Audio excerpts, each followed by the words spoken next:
మిక్కిలిగా ప్రేమించిన మా కన్న తండ్రి, దయగల నాయన, కృపగల దేవ, కొన్ని మాటలు తండ్రి ఆలోచిస్తుండగా చక్కటి పాఠాన్ని మేము నేర్చుకునిచుండగా తోడుగా ఉండండి. కావలసిన జ్ఞాన వివేకాలు మాకు అనుగ్రహించమని మీ కుమారుడు మా రక్షకుడైన యేసుక్రీస్తు నామములో ప్రార్థన అడుగుచున్నాం తండ్రి, ఆమేన్. కూడి వచ్చిన ప్రతి ఒక్కరికి ప్రభుపేట శుభములు తెలియజేసుకుంటున్నాను. ఈ వారం మనం ఆలోచించబోయే అద్భుతమైన మన ఆత్మీయ జీవితానికి కావలసిన ఒక చక్కటి పాఠాన్ని బైబిల్ గ్రంథంలో నుంచి నేర్చుకుందాం. పాఠం పేరు వచ్చి ఆ విశ్వాసము నీలో ఉన్నదా. ఆ విశ్వాసము నీలో ఉన్నదా. ప్రియులరా, ఈరోజు క్రైస్తవులు పిలువబడుతున్న ప్రతి ఒక్కరికి విశ్వాసం ఉంది. యేసుక్రీస్తు వారి యందు విశ్వాసం ఉంచి బాప్తిసము తీసుకొని క్రైస్తవులుగా క్రీస్తు సంఘములో ఆరాధన చేస్తూ పాటలు పాడుకుంటూ క్రైస్తవులుగా పిలువబడుతున్నారు. ఇంతకు ఆ విశ్వాసం నీలో ఉన్నదా ఏంటి? మాటలోని పరమార్థం ఏంటి? ఇంతకు ఎవరన్నారు ఈ మాట? ఎక్కడుంది అని చూడగలిగితే లూకా సువార్త 18వ అధ్యాయము 8వ వచనం. లూకా సువార్త 18వ అధ్యాయము లూకా సువార్త 18వ అధ్యాయము 8వ వచనం. ఆయన వారికి త్వరగా న్యాయము తీర్చును, వారి విషయమే కదా ఆయన దీర్ఘశాంతము చూపుచున్నాడని మీతో చెప్పుచున్నాను.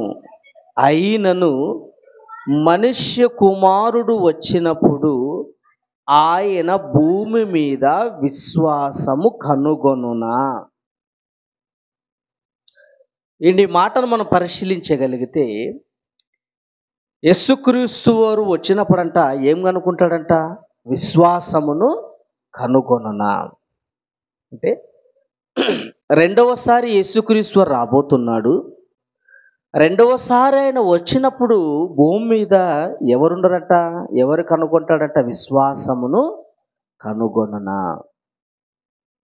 ఏంటి కనుగొనునా? ఇంతకు యేసుక్రీస్తు రెండవ రాకడకు సూచనలు చెప్పాడు. రెండవ రాకడకు సూచనలు డేటు చెప్పలేదు కానీ, పలానా నెల పలానా మంత్ అని చెప్పలేదు కానీ యేసుక్రీస్తు రాకడకు కొన్ని సూచనలు చెప్పాడు.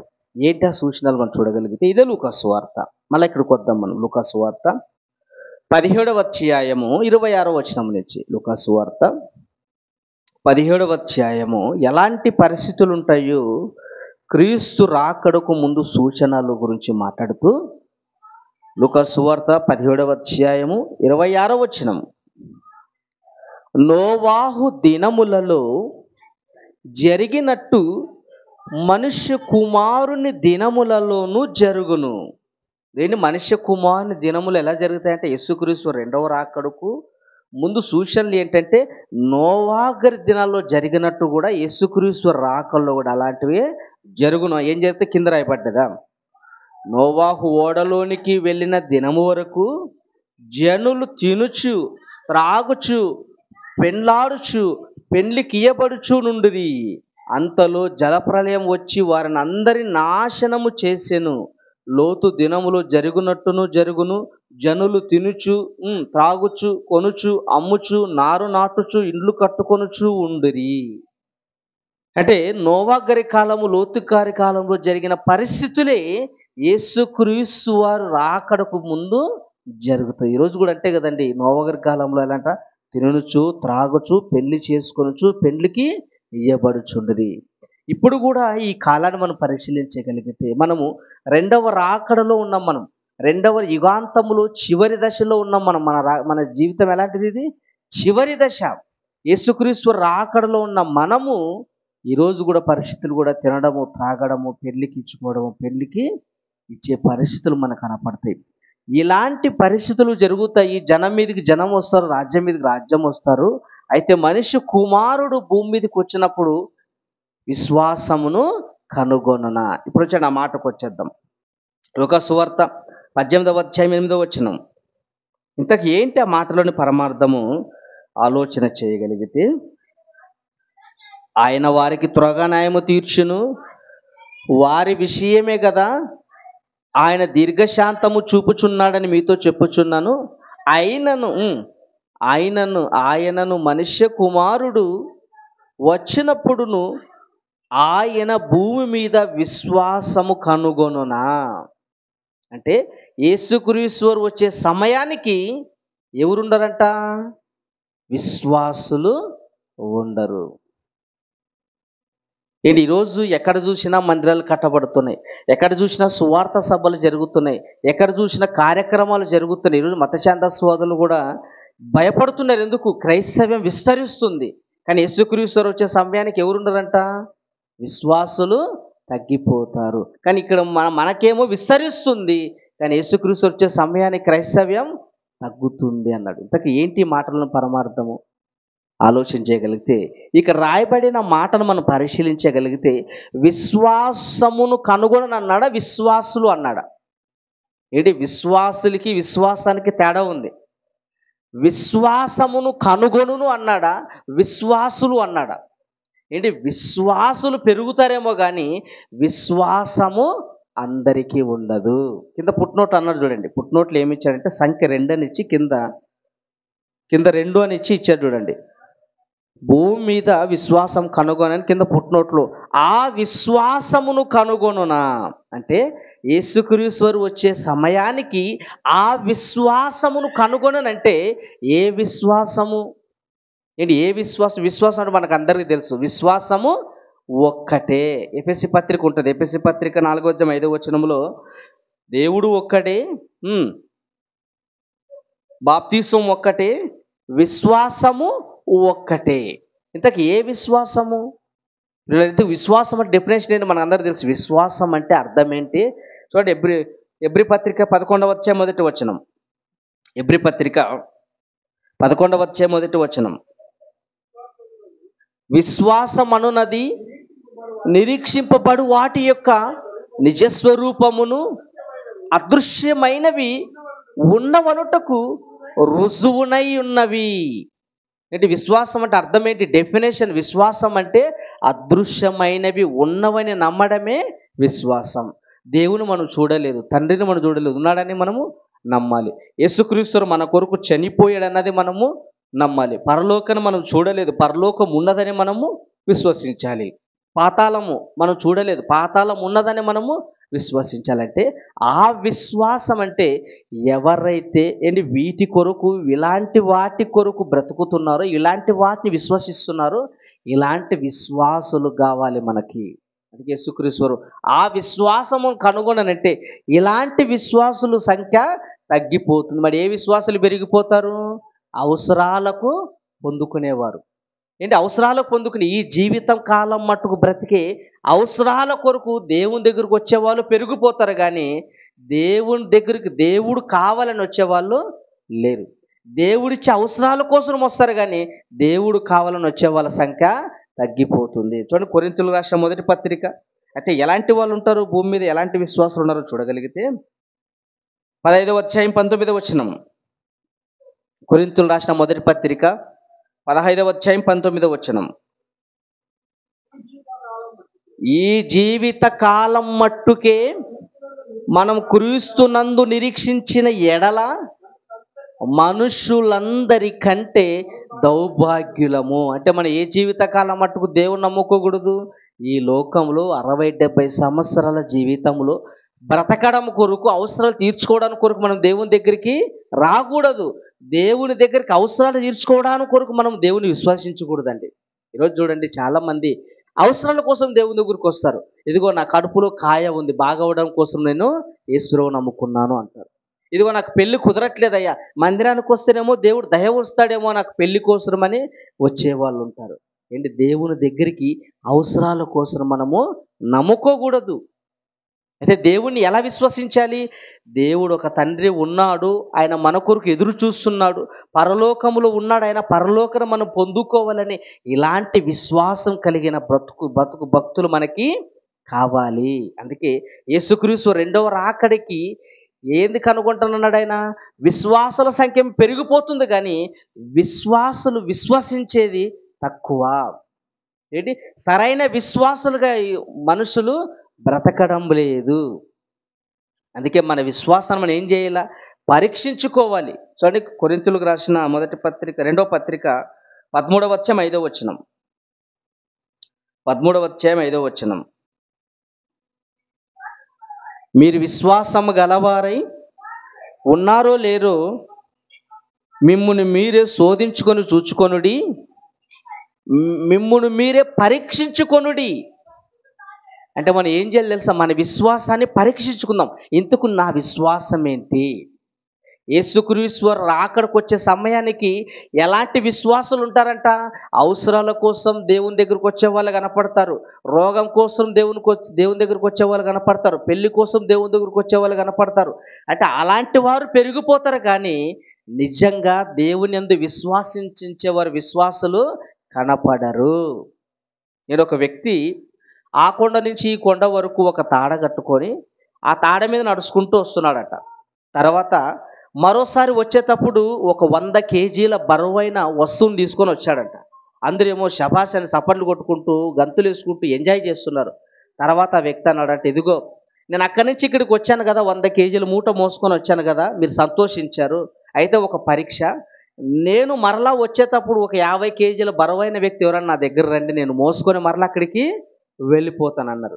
కానీ అంతవరకు కేకలు వేసిన వాళ్ళు, అంతవరకు ఎంజాయ్ చేసిన వాళ్ళు తర్వాత నోరు కూడా మెదపలేరు. అంటే ఈరోజు ఎలాంటి వాళ్ళంటే అవసరాల కోసం వచ్చేవాళ్ళు కనపడతారు కానీ ఆ వ్యక్తి నిజంగానే 100 కేజీలు తీసుకుని పోయిన వ్యక్తి నన్ను కూడా తీసుకుని పోతాడనే విశ్వాసించి ఎవడైనా ముందుకెళ్ళింటే అది అసలైన విశ్వాసము. అలాగే ఈరోజు దేవుని దగ్గర కూడా మనం ఎలా విశ్వసించాలో తెలుసా? అవసరాల కోసం దేవుని దగ్గరికి మనము రాకూడదు. అయితే బైబిల్ గ్రంథాల్లో దేవుని యందు విశ్వాసం కలిగిన కొంతమంది భక్తులు ఉన్నారు. వాళ్ళ విశ్వాసం ఎలా ఉంది, మన విశ్వాసం ఎలా ఉంది? వాళ్ళ జీవితం ఎలా ఉంది, మన జీవితం ఎలా ఉంది? ఇంతకు ఆ విశ్వాసం అంటే ఏంటి? భక్తులకున్న విశ్వాసం మనకి ఉందా? అది పాఠం. నేను ఆ విశ్వాసం అంటే భక్తులకున్న విశ్వాసం మనకి ఉందా చూడగలిగితే, నేను ముందుగా మనం బైబిల్లోనికి వెళ్ళి ఆలోచన చేయగలిగితే యోబు గారి దగ్గరికి వెళ్తాం. యోబు గ్రంథం 1వ అధ్యాయం 8వ వచనం చూడగలిగితే, యోబు గ్రంథం 1వ అధ్యాయము 8వ వచనం. అందుకు యెహోవా, నీవు నా సేవకుడైన యోబు గురించి సంగతి ఆలోచించితివా? అతడు యథార్థవంతుడును న్యాయవంతుడునై దేవుని యందు భయభక్తులు కలిగి చెడుతనమును విసర్జించి భూమి మీద అతని వంటి వాడు ఎవడునూ లేడు. అంటే యోబు గారు ఎలా ఉన్నారంట? చక్కగా యథార్థవంతంగా భక్తిగా జీవితంలో కొనసాగుతున్నాడు. అయితే అపవాది ఏమని తెలుసా? ఇదిగో నీ యందు భక్తి కలిగి ఉన్నాడంటే కారణం ఏంటో తెలుసా? నీవు అతనికి సమృద్ధిగా సమస్తాన్ని సమకూర్చావు గనక నీ యందు అతడు భయభక్తులు కలిగి ఉన్నాడు. ఏంటి? నువ్వు సమస్తాన్ని సమకూర్చావు గనక, నువ్వు కంచె వేసావు గనక నీ యందు భయభక్తులు కలిగి ఉన్నాడు.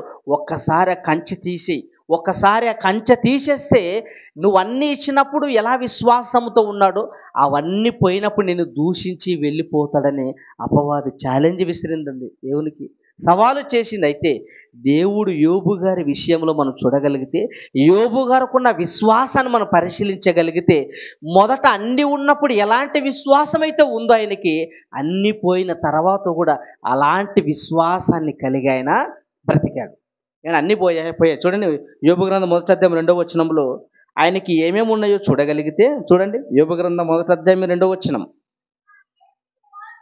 అతనికి 7 కుమారులను 3 కుమార్తెలను కలిగెను. ఏంటి? ఎంతమంది పిల్లలంట ఆయనకి? 10 మంది పిల్లలు. ఏంటి? 10 మంది పిల్లలు చనిపోయారా? చనిపోయారు. 10 మంది పిల్లలు ఉన్నప్పుడు ఆయనకి ఎలాంటి విశ్వాసం ఉందో 10 మంది పిల్లలు పోయిన తర్వాత విశ్వాసం నుండి ఆయన తొలగిపోలేదు. ఈరోజు మన పిల్లోనికి ఆరోగ్యం బాగాలేకపోయినా దేవుడా నువ్వు ఉన్నావా సచ్చావా అని ప్రార్థన చేస్తూ ఉంటారు. ఒకవేళ కొడుకే పోయాడు అనుకో దేవుడు లేడు ఏమి లేడనే వాళ్ళ పరిస్థితి అండి. కానీ 10 మంది పిల్లలు పోయిన విశ్వాసములు ఇంచు కూడా ఆయన కదలలేదు. అన్నీ ఉన్నప్పుడు దేవుని ఎలా విశ్వసించాడో అన్నీ పోయినప్పుడు కూడా ప్రారంభంలో ఉన్న విశ్వాసాన్ని ఆయన అలాగే కొనసాగించాడు. తర్వాత చూడండి ఎన్ని ఉంటాయంట, 7,000 గొర్రెలు. 7,000 గొర్రెలు ఉన్నప్పుడు ఎలా భక్తిగా ఉన్నాడో 7,000 గొర్రెలు పోయిన తర్వాత కూడా అలాగే భక్తిగా ఉన్నాడు. ఆ తర్వాత 3,000 ఒంటెలను 500 ఎడ్లును 500 గాడిదలు ఉండెను.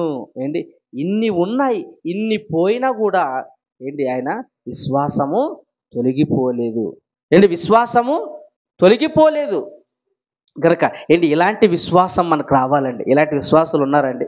ఎవరైనా వచ్చి ఇదిగో నువ్వు దేవుని దగ్గరికి వెళ్తావా, ఇదిగో నువ్వు దేవుని దగ్గర పోతే నీ ఉద్యోగం పోతుంది అన్నాడు అనుకో, వస్తామండి మనం. రాము. నువ్వు దేవుని దగ్గర పోతే నీ జాబ్ పోతుంది అనుకో, వస్తామా?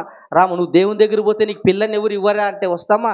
రామండి. కానీ యోబు గారు అన్ని పోయినా భక్తిగా బ్రతికాడు. అన్ని పోయినా ప్రారంభంలో ఉన్న విశ్వాసమే ఆయన ముగింపు వరకు వచ్చేసరికి కూడా విశ్వాసం నుండి ఆయన తొలగిపోలేదు. కానీ భార్య విశ్వాసం పోయింది, కానీ భర్తకు విశ్వాసము పోలేదు. దేవుని దూషించి చనిపో అన్నదంటే భార్యలు ఏం పోయింది? విశ్వాసం పోయింది. అంటే అన్ని ఉన్నప్పుడేమో ప్రార్థన అనగానే వచ్చి ముసుకేసుకొని కూర్చునేది. కానీ అన్ని పోయినాక ఏం చేసింది? విశ్వాసము లేదు, దేవుడు లేదు, ఏమీ లేదు, వదిలేసి వెళ్ళిపోయిందండి. కానీ అలాంటి విశ్వాసులుగా మనము ఉండకూడదు. నిజంగా ఒక ఆమె చూశాను నేను, మార్తమ్మంట, వృద్ధాప్యంలో ఉంది. పింఛన వృద్ధాప్యంలో ఉన్నప్పుడు ఒక వ్యక్తి వచ్చి యాంకర్ వచ్చి అడిగినప్పుడు ఎలా చక్కని సమాధానం ఇచ్చిందో చూడండి, ఒకరు చూపిస్తాను. ఒకవేళ గవర్నమెంట్ ఆఫీసర్ వచ్చి నువ్వు ఆదివారం నాడు ఇక్కడికి వస్తేనే నీకు పెన్షన్ ఇస్తా అంటే మీరు చర్చి మానేస్తారా? చర్చి మానం, పెన్షన్ మానేస్తా. పెన్షనే మానేస్తారు, చర్చి మానరు. ఎందుకంటే 4,000 నెలకే రాని 4,000 ఒక్క పూట మానేసి ఇటు వెళ్ళండి, పెన్షన్కి వెళ్ళండి. ఇప్పుడు ఎంతకనే సైతాన్ గారి జాయిగా నన్ను పెన్షన్ కాడకులు అవుతాడా? ఆ సైతాన్ గారి జాయిగా పెన్షన్ కాడకులు అయితే ఆ పెన్షన్ ఉంచుకున్న తర్వాత అది తినకోకుండా తెచ్చాను, ఆ పెన్షన్ ఉంచుకున్న తర్వాత అది తినకోకుండా తెచ్చాను. ఇస్తాడా? ఏమపోతాడు ఆదివారం గుడి మాట. చూశారు కదా, మార్తమ్మ గారు వృద్ధాప్యంలో ఉంది. ఆదివారం రోజు నీకు 1,000 పింఛన్ ఇచ్చేకి వచ్చారనుకో, పింఛన్కి పోతావా మందిరానికి పోతావా అంటే ఏం చెప్పిందామే? నేను మందిరానికి పోతాను, పింఛన్ నాకు అవసరం లేదు. ఒకవేళ పింఛన్ తీసుకున్న తర్వాత నేను చనిపోయాను అనుకో, పరిస్థితి ఏమని ఆలోచన. ఎంత మంచి ఆలోచన అండి, ఛాలెంజ్ అంటుందామె. అంటే నిజంగా ఇలాంటి విశ్వాసం రావాలి. ఈరోజు మందిరం అనగానే అన్ని పనులు పక్కన పెట్టుకొని దేవుని దగ్గర రావాలి. ఎందుకంటే వారంలో ఒకరోజు కనుక దేవుని ఆరాధించే భాగ్యం, ధన్యత దేవుడు మనకి ఇచ్చాడు కనుక ఇలాంటి విశ్వాసులుగా మనం రావాలి. కానీ యోబు గారికి ఎలాంటి విశ్వాసం ఉంది? అన్నీ ఉన్నప్పుడు ఎలా విశ్వాసం కలిగి బ్రతికాడో అన్నీ పోయిన తర్వాత కూడా ఆ విశ్వాసం నుంచి ఆయన తొలగిపోలేదండి. కనుక ఇంకో భక్తుని గురించి చూడగలిగితే ఎబ్రీ పత్రిక 11వ అధ్యాయము 17-18 వచనాలు. ఎబ్రీ పత్రిక త్వరగా అండి, ఎబ్రీ పత్రిక 11వ అధ్యాయం 17-18. ఎబ్రీ పత్రిక 11, 17, 18. అబ్రహాము శోధింపబడి విశ్వాసమును బట్టి ఇస్సాకును బలిగా అర్పించెను. ఎవరు ఆ వాగ్దానమును సంతోషముతో అంగీకరించెను ఇస్సాకు వలనైనది. చాలండి. అబ్రహాం గారు మనకందరూ తెలుసు, విశ్వాసానికి ఆయన ఎవరంట? తండ్రి. ఎందుకని విశ్వాసం తండ్రిగా మారిపోయాడంటే ఆయనలో ఉన్న విశ్వాసం అంత గొప్పది. ఆయనలో ఉన్న విశ్వాసము 100 సంవత్సరాల్లో వృద్ధాప్యంలో కూడా దేవుడు ఏమిచ్చాడు? ఆయనకి గర్భఫలం ఇచ్చాడు, కుమారుని ఇచ్చాడు. కానీ కుమారుని ఇచ్చిన అప్పటి వరకు అల్లార ముద్దుగా పెంచుకుంటున్న అబ్రహాం గారికి దేవుడేమడిగాడు? నాయన నీ కుమారుని నాకు బలిగా ఇచ్చేయి. మాట మాట్లాడా? మాట్లాడలేదండి. నువ్వు చెప్పినట్లుగానే నేను సిద్ధమని చెప్పి కొండకు వెళ్ళిపోయి బలి ఇవ్వడానికి సిద్ధపడ్డాడు. ఆ మాట భార్యకు కూడా చెప్పలేదు. చెప్పాడా? చెప్పలేదు. ఎందుకు చెప్పలేదు? భార్యకు చెప్తే ఏం చేస్తుంది? నీ దేవుడు వద్దు, నువ్వు వద్దని చెప్పి పిల్లని ఎత్తుకొని పరారైపోతుంది. కానీ నా భార్యకు చెప్తే ఎక్కడ ఆటంకపరుస్తుందో, దేవుని మాటను ఎక్కడ మీరుకుంటూ పోతానని చెప్పి ఏం చేశాడు, మారు మాట భార్యకు చెప్పకుండా కుమారుని తీసుకొని ఎక్కడికి వెళ్ళిపోయాడు, బలివ్వడానికి వెళ్ళిపోయాడు. ఇదండి విశ్వాసం అంటే. అబ్రాం గారు దేవుడు అడిగిన వెంటనే కుమారుని బలి ఇవ్వడానికి వెనకడుగు వేయలేదే. ఇలాంటి విశ్వాసం మనకి ఉండాలి. ఈరోజు మనం కూడా అండి, దేవుడు నీ కుమారుని అయ్యని అడగట్లేదు. దేవుని కొరకు నువ్వు, నా కొరకు నువ్వు బ్రతకాలి నాయన, నా పనిలో నువ్వు ఉండాలని దేవుడు అడుగుతున్నాడు గనక దేవుని కొరకు బ్రతకడానికి మనము సిద్ధపడాలి. అండ్ అబ్రాం గారిలో విశ్వాసం మొదటిది ఏంటంట, కుమారుని బలిగా ఇచ్చేంత గొప్ప విశ్వాసం ఉంది. రెండో విశ్వాసం ఏంటంటే, అబ్రాం గారు ఏమైనా పరలోకం చూశాడా?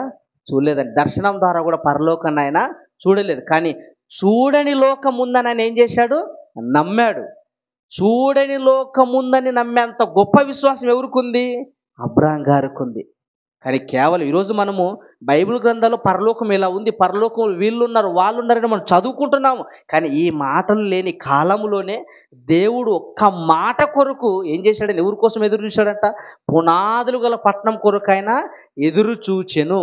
అంటే అబ్రాం గారికి ఉన్న విశ్వాసం, మరో విశ్వాసం ఏంది, పరలోకము కొరకు, చూడని పరలోకం ఉన్నదని ఆయన నమ్మాడు. ఇది విశ్వాసం అంటే. మొదట కుమారుని బలిగా ఇచ్చే విశ్వాసం ఉంది.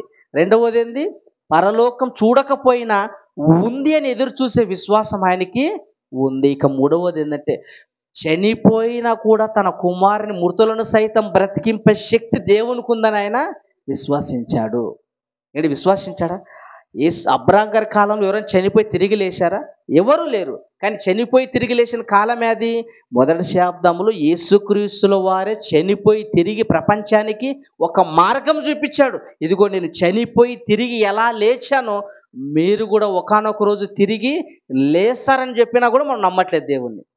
మరణించి యేసుక్రీస్తు వారు తిరిగి లేచాడన్న సంగతి తెలిసినా విన్నా కూడా మనము నమ్మడం లేదు. కానీ అబ్రాం గారి కాలంలో చనిపోయి తిరిగి లేచిన వారు ఎవరూ లేకపోయినా చనిపోయిన తిరిగి లేపగల శక్తిమంతుడని అబ్రాం గారు విశ్వాసించారు. ఇదండి విశ్వాసం అంటే.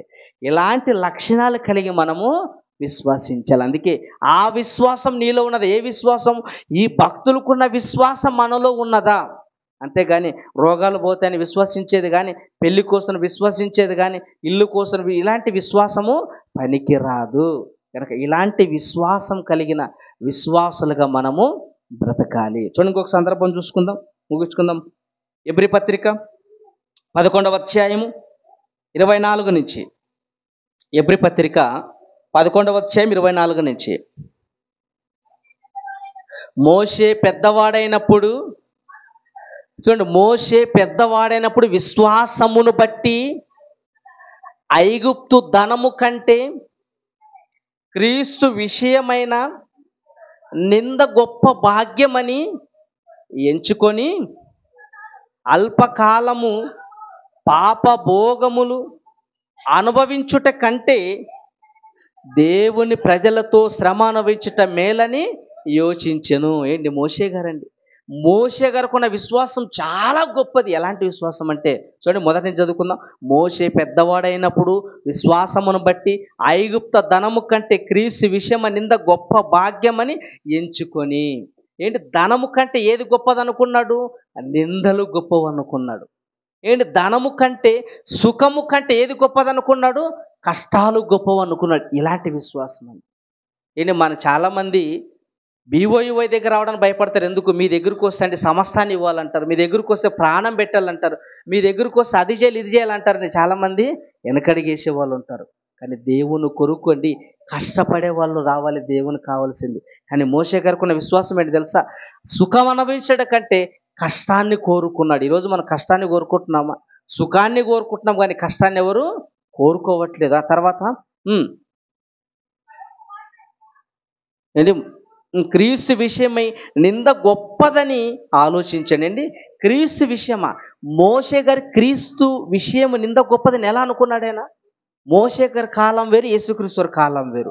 మోషే గారి కాలంలోనే యేసుక్రీస్తుల వారి గురించి మోషేకి తెలుసా?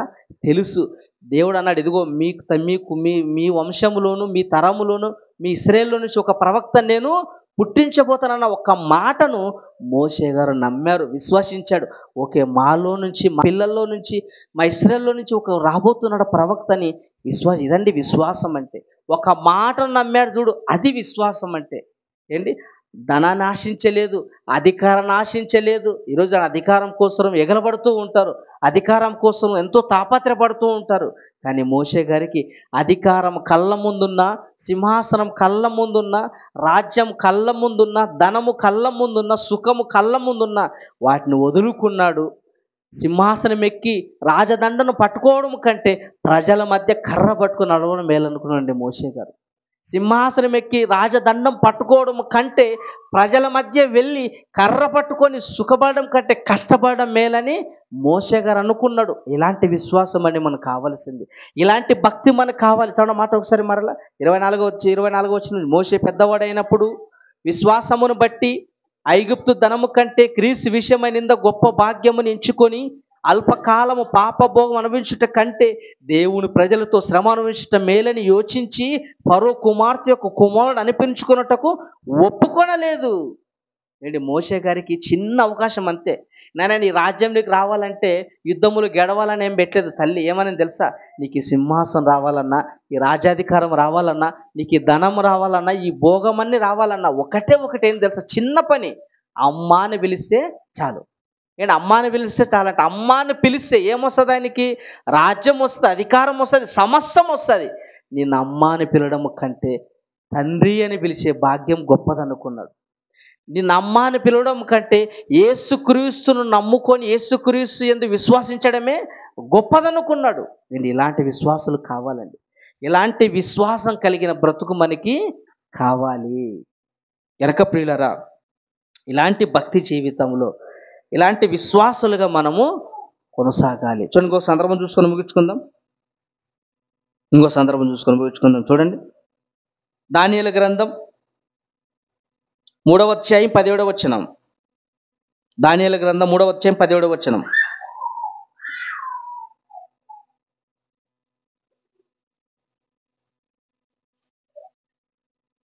మేము సేవించుచున్న దేవుడు మండుచున్న వేడి మిగుల ఈ అగ్నిగుండములో నుండి మమ్ములు తప్పించి రక్షించుటకు సమర్థుడు, మరియు నీ వశమును పడకుండా ఆయన మమ్మును రక్షించకపోయినను,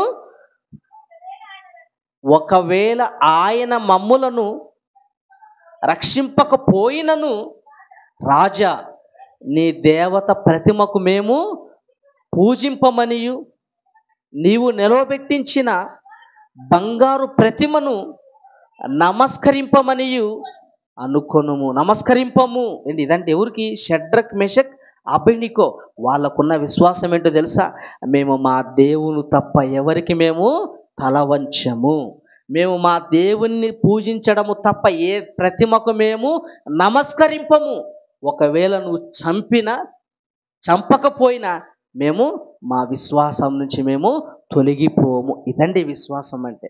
ఎవరైనా నీ దగ్గరకు వచ్చి గన్ను మైండ్ బ్లాక్లో పెట్టి నువ్వు దేవుని దగ్గర పోతావంటే, దేవుని వదిలిపెడతావంటే ఏం చేస్తాం మనము, దేవుడు వద్దు ప్రభా నా బ్రతికితే చాలంటాం. కానీ చావు బ్రతుకుల మధ్య అగ్నిగుండం కళ్ళ ముందు ఉన్న అగ్నిగుండానికి భయపడలేదు వాళ్ళు. దేవుడు భయపడ్డారు, దేవుని భయపడ్డారు అందే. దేవుని తప్ప ఎవరికి నమస్కరింపము. ఇదండి విశ్వాసం అంటే. గనక యేసుక్రీస్తు రెండవ రాకల్లో ఆ విశ్వాసమును కనుగొననంటే, ఏ విశ్వాసము, విశ్వాసుల సంఖ్య పెరిగిపోతారు కానీ ఇలాంటి విశ్వాసులు ఉండరు. అది పరమార్థం. అంటే ఆ విశ్వాసమును కనుగొననంటే ఏ విశ్వాసము, ఈ భక్తులకున్న విశ్వాసము కనుగొననంటే ఏమైపోతుంది, సంఖ్య తగ్గిపోతుంది. క్రైస్తవ్యం విస్తరిస్తుంది, విశ్వాసుల సంఖ్య ఏమో పెరిగిపోతుంది. కానీ ఎవరు తగ్గిపోతారు, నిజమైన విశ్వాసుల సంఖ్య తగ్గిపోతుంది. అవసరాల కొరకు వెంబడించే విశ్వాసులు పెరిగిపోతారు. ఇలాంటి భక్తులకున్న విశ్వాసం మనలో ఉండాలి. ఓకే, మిగిలిన భాగము వచ్చే వారం మనము ఆలోచిద్దాం. ఓకే, ప్రార్థన చేసుకుందాం. దయగలిగిన మా తండ్రి, కొన్ని మాటలు ఆలోచించాం నేను. ఇలాంటి విశ్వాసం కలిగిన బ్రతుకు మేము బ్రతుకుతూ తండ్రి, మిమ్మల్ని మేము చూడకపోయినా కేవలం మాటలను బట్టి విశ్వసించాము నాయన. పరలోకం ఒకటి ఉందని, పరలోకములో మీరున్నారని, మా కొరకు యేసుక్రీస్తు వారు చనిపోయాడని మేము విశ్వసించాం. ఇలాంటి విశ్వాసాన్ని మా మరణం ముగింపు వరకు, మేము చనిపోయే వరకు నమ్మకంగా ఉండే భాగ్యాన్ని ప్రసాదించండి. మాటలు విన్నారు నాయన, ప్రతి ఒక్కరిని దీవించండి, ఆశీర్వదించండి. మీ కుమారుడు మా రక్షకుడైన యేసుక్రీస్తు నామములో ప్రార్థన అడుగుచున్నాం తండ్రి. ఆమేన్, ఆమేన్.